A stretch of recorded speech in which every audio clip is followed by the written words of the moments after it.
Hola, saludos a todos los que estén viendo este video. Soy el profesor Jorge Hernández y este es un video explicativo para la guía número 4 de nivel medio 1, para primero y segundo medio. La guía número 4 es la que tiene como título el origen de la filosofía. Lo que vamos a hacer en este corto video es pasar por 4 aspectos fundamentales. Primero, lo que aprendimos la clase anterior, que es la distinción o el paso, lo que se conoce como el paso desde el mito al logo, o desde las respuestas míticas acerca de las dudas que tenemos de la realidad, a las respuestas filosóficas acerca de esas mismas dudas, ¿no? Que es lo que revisamos la clase o la guía anterior. Después vamos a hacer una breve revisión de las condiciones históricas, las condiciones materiales que permitieron que existiera y apareciera la filosofía en ese lugar específico del mundo, en esa época específica de la humanidad, ¿no? Que es la Grecia antigua, alrededor de 6 o 7 siglos antes de Cristo. Después, una cuestión más conceptual, vamos a revisar también brevemente cuál es el que es el concepto más importante para ese primer momento de la filosofía antigua, que es el concepto de arjé, con A-R-J-E, ¿no? El arjé, como el primer gran concepto de la filosofía. Y por último vamos a revisar los 3 primeros grandes filósofos de la humanidad, o de los que la humanidad tiene registro. Bueno, de hecho, el mismo Platón y Aristóteles los recordaban como los primeros filósofos, ¿no? Que Platón y Aristóteles son posteriores a este primer momento de la filosofía, y ellos en sus textos nombran a Tales de Mileto, a Anaximandro de Mileto y a Anaxímenes de Mileto como los primeros filósofos. ¿Y por qué son los primeros filósofos? Porque son los que primero respondieron a esta cuestión del concepto anterior, que es el concepto de arjé. ¿Ya? Pero eso valga simplemente como introducción. Para empezar, vamos a mirar el objetivo de la guía número 4.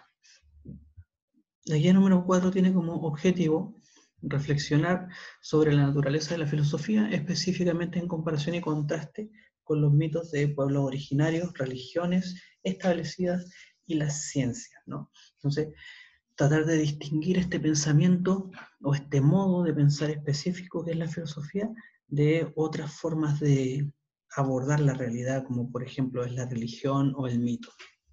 Respecto de esa distinción, es que yo les decía que había que recordar la guía anterior, la guía número 3, que es la que se llamaba Del mito al logos, la que tematizaba básicamente la distinción o el paso, la transición que hubo desde las respuestas míticas que tenía la humanidad para responder las dudas existenciales que tenemos todos, que han tenido todos siempre, desde dónde venimos, por qué estamos aquí, quién o qué nos puso aquí, cuál es el sentido de nuestra existencia, que otras preguntas de ese estilo son lo que conocemos como preguntas filosóficas. Tenían respuestas de carácter mítico, es decir, otorgándole características fantásticas o fabulosas a la realidad para poder dar explicaciones. Por eso yo les ponía el ejemplo en la guía anterior del mito mapuche de Tenténica y Caibilú, que respondía básicamente, bueno, el quiénes somos y por qué estamos aquí, ¿no? ¿Por qué? Y se respondía de un modo mítico, de un modo fabuloso, en que estas dos grandes serpientes que representan al mar y a la tierra se enfrentan, y en ese enfrentamiento aparece lo que somos nosotros, ¿no? Y en ese mismo mito se explica para qué estamos aquí, ¿no? Para cuidar la tierra, porque somos parte de la tierra, y, y genera todo un universo, ¿no? Porque en ese mito es muy bonito que los hombres que no logran escapar de las aguas que hace subir una de las culebras fabulosas estas, se transforman en los animales del mar, ¿no? Entonces, al final de cuentas, lo que nos está diciendo ese mito, por ejemplo, es que hombres y animales son en algún sentido hermanos, ¿no? Eso otorga una respuesta al modo en cómo tenemos que vivir. Y esa respuesta es de carácter mítico, en ese caso. En Grecia antigua, 7 años antes de que apareciera Jesucristo en un lugar cercano ahí en el mapa, se dieron respuestas ya no míticas y se criticaron las respuestas míticas a las preguntas de por qué estamos aquí o cómo llegamos acá o cuál es el sentido de la vida. Y se empezó a tratar de responder desde un carácter más racional, desde lo que se conoce como el logos. Por eso el paso del mito al logos. Se empezó a tratar de contestar esas preguntas usando la razón. Y cómo es que se llegó a esa convicción de que había que usar la razón para responder estas preguntas y ya no simplemente lo que los abuelitos estaban contando de modo tradicional, ¿no? Que es como nos enteramos de las respuestas míticas, de manera oral, de manera tradicional. ¿Cómo es que llegamos a la convicción de que podíamos responder de otra manera? Primero, para eso, habría que mirar, antes que nada, el mapa de dónde se generó este pensamiento.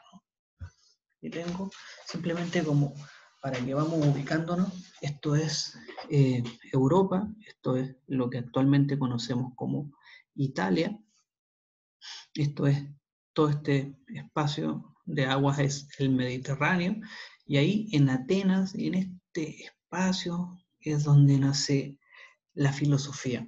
Atenas está aquí, Troya está por acá, Esparta está por acá. Por eso, por ejemplo, en 300, cuando Jerjes viene de este lado, ¿cierto? Con su ejército, y Esparta, que son los que viven por acá más o menos, son los que pueden tapar el paso para el resto de las polis de las ciudades griegas, ¿no? Todas estas ciudades son las ciudades griegas, incluida esta incluso.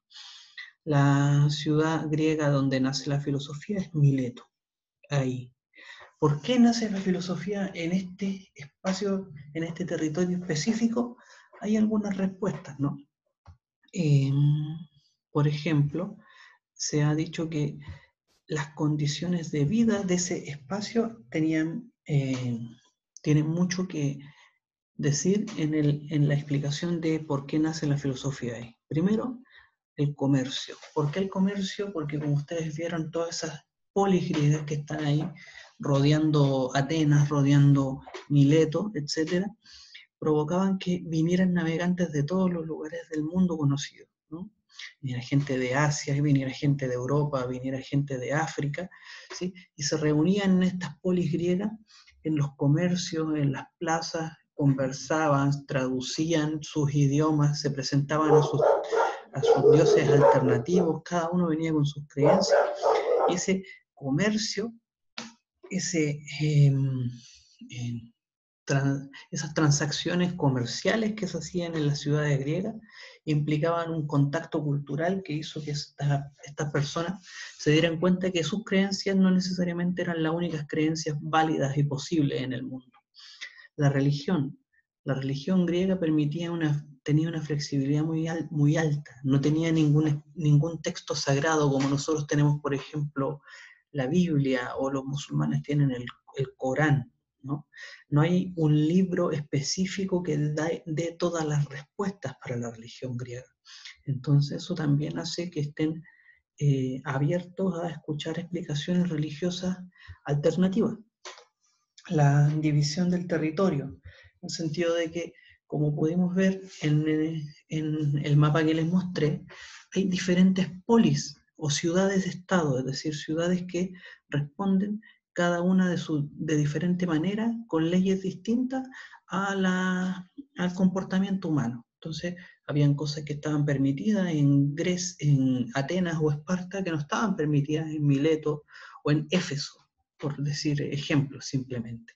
Eso también le da una apertura de mente a las personas. Entonces empieza a generarse toda esta idea de que se puede criticar la tradición, ¿no? Con el comercio, que nos juntamos con gente distinta, con la división del territorio que nos muestra que las leyes pueden ser distintas en distintos lugares, con la religión y la multiculturalidad religiosa, con la multiplicidad religiosa que hay al venir gente de distintos lados a comerciar.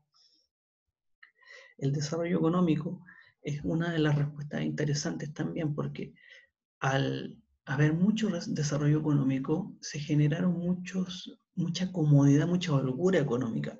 Y la holgura económica trae la posibilidad de no trabajar tanto.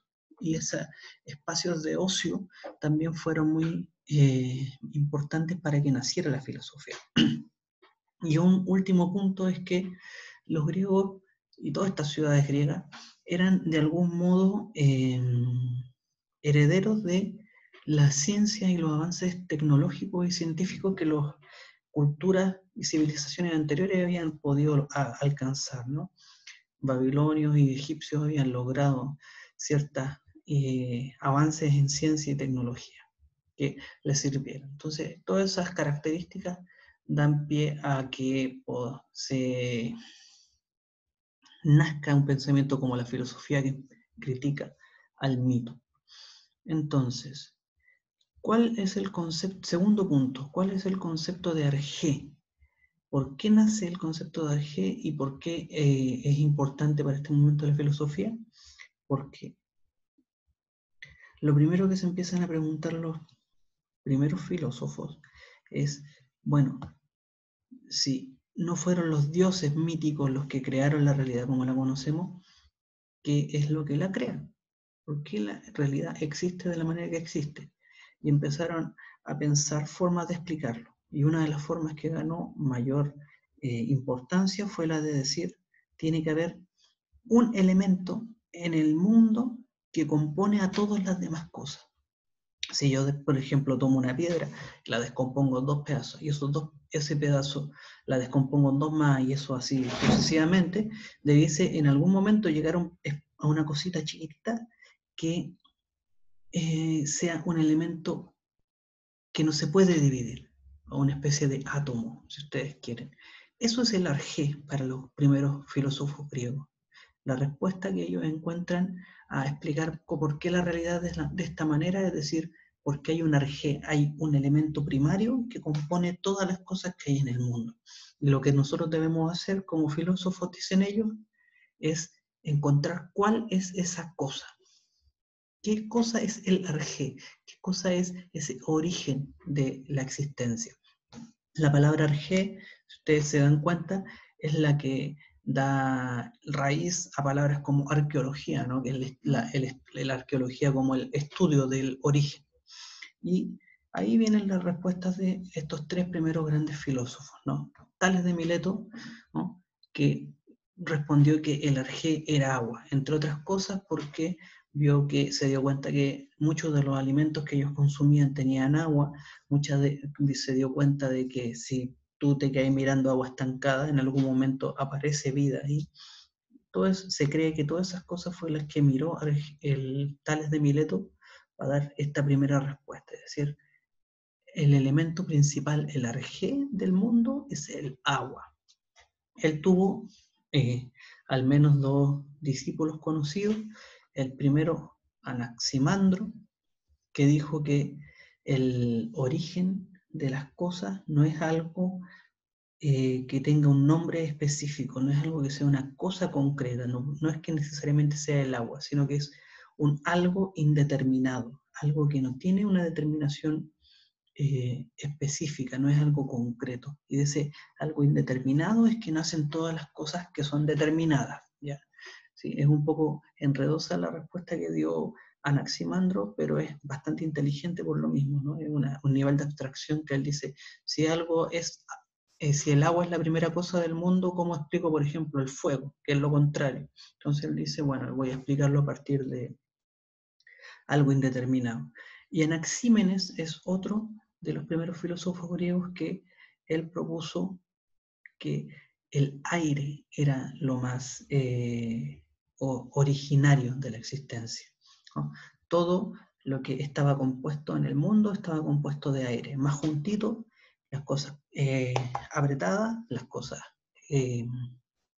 sólidas, y más separado en las cosas, bueno, más parecidas al aire, ¿no? Esas son las respuestas que dieron estos tres filósofos.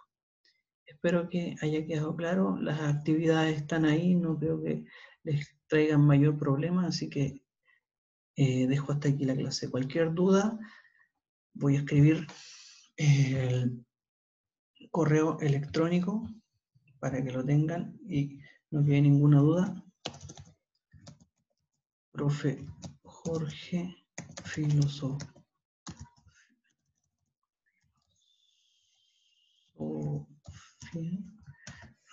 @gmail.com. Cualquier duda que tengan, la hacen llegar a ese correo electrónico y yo se las puedo contestar, o por intermedio de sus profesores. Hasta luego, ojalá que haya quedado claro. Muchas gracias.